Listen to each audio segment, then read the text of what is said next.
Hey sports fans, Coach Nick here and welcome to B-Ball Breakdown. Tonight I'm going on ESPN Radio to talk about the NBA Finals between the Heat and the Spurs. It should be a great segment and a great series. Hopefully it'll go long with lots of intrigue and action and coaching adjustments that we can break down for you, so don't miss it. Well, let's talk a little bit about Game 7 because it was pretty uneventful by the second quarter, as is usually the case in a Game 7. It's not that often we get a really good, tightly contested Game 7 down on the wire. This game was no exception, and it basically boiled down to the Heat being a lot more aggressive offensively, going to the basket, which then in turn led to a lot of offensive rebounds, and then the Pacers were just throwing the ball away. A lot of it had to do with the defense of the Heat, but a lot of it had to do with them simply not being competent ball handlers, which still boggles my mind when you're watching a professional basketball team.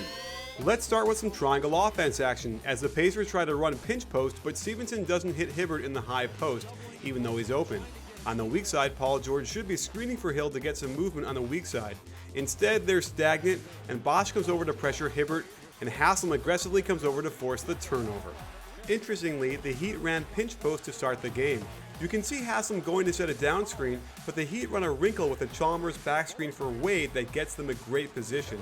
Hibbert is able to help, and Wade can't get his jump hook off a post up to fall. Indiana had trouble getting quickly into their offense. Stevenson should be sprinting to the corner, and Paul George should be wide on the wing. I think West has to cut above the free throw line, otherwise it allows Bosh to step over and get the steal, even if he does clearly foul Hibbert. The Heat didn't capitalize on every turnover in the first quarter, but they certainly did on this one. This time the Pacers do bring West out high, and on the rotation off the pick and roll, the Pacers try to exploit an opening for Hibbert down low. However, Hibbert brings the ball down to let Chalmers knock it away, and as the clock winds down, the Heat defense expertly rotates to double West and the shot clock expires. Bosh was way too aggressive trying to establish himself and forced a ton of bad shots, like this one out of Horns. Meanwhile, the turnovers kept coming as the Pacers couldn't find a balance between being aggressive and out of control. The game was lost when Coach Vogel had to turn to his bench in the second quarter.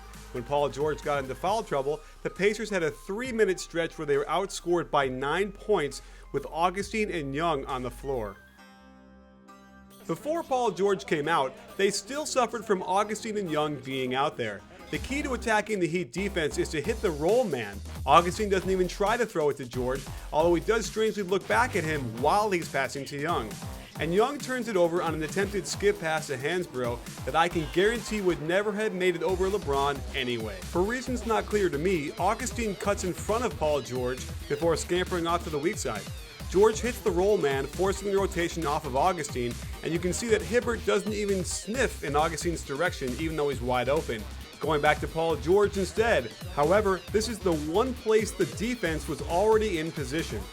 This time Indiana goes back to its high pick and roll with a triangle shape on the weak side. This is a much better position as there is no one on the left side to rotate and help on this Hansbrough dunk. While it's hard to see, the Heat run a simple pin down for Ray Allen, and Lance Stevenson is completely asleep for a second, giving up a wide open three. This looked like West was supposed to catch the ball on top, but Augustine is too close and Birdman does an excellent job denying him the ball.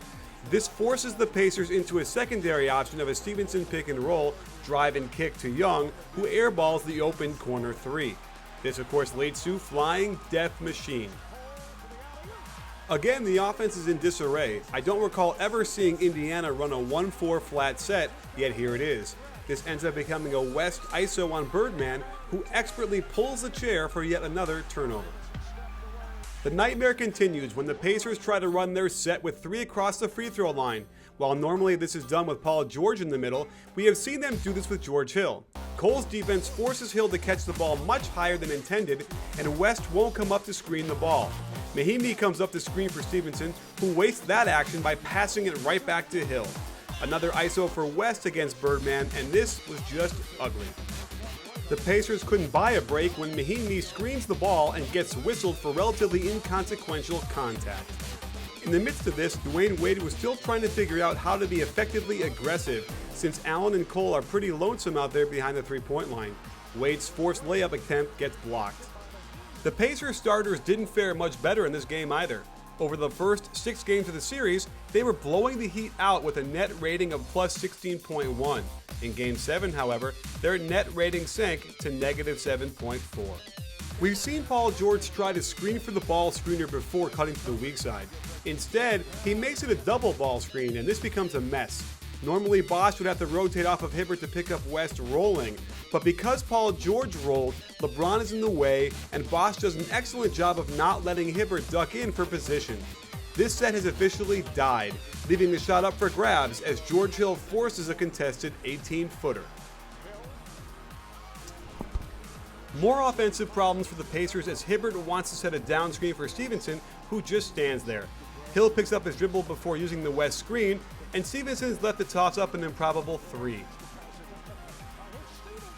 The Heat offense had much better spacing, and when Bosh comes to set the sideline screen for Wade, Wade gets Stevenson all out of position, then creates the contact and foul on Hibbert, something we hadn't seen from Wade all series. Smelling blood, the Heat ramp up the pressure. Bosh denies West in the post, and when Mike Miller senses they're not looking anywhere else but West, he pounces on the double team. West makes the right play by skipping to the open Stevenson, but here's where the Heat are very impressive with their rotations. Wade closes out, Chalmers picks up Hill, and Miller completes the play by closing out and pressuring this miss. Beautiful.